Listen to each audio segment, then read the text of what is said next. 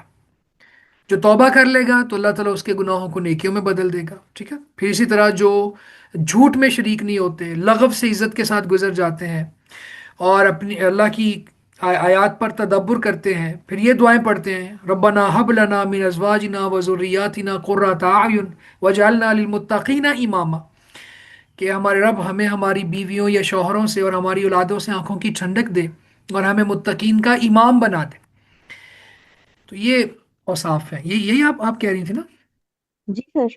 چلے ٹھیک ہے جی، بارک اللہ فیکم، جزاک، اور کسی کی کوئی بات ہے تو کر سکتا ہے، پھر ورنہ ہم ختم کرتے ہیں انشاءاللہ۔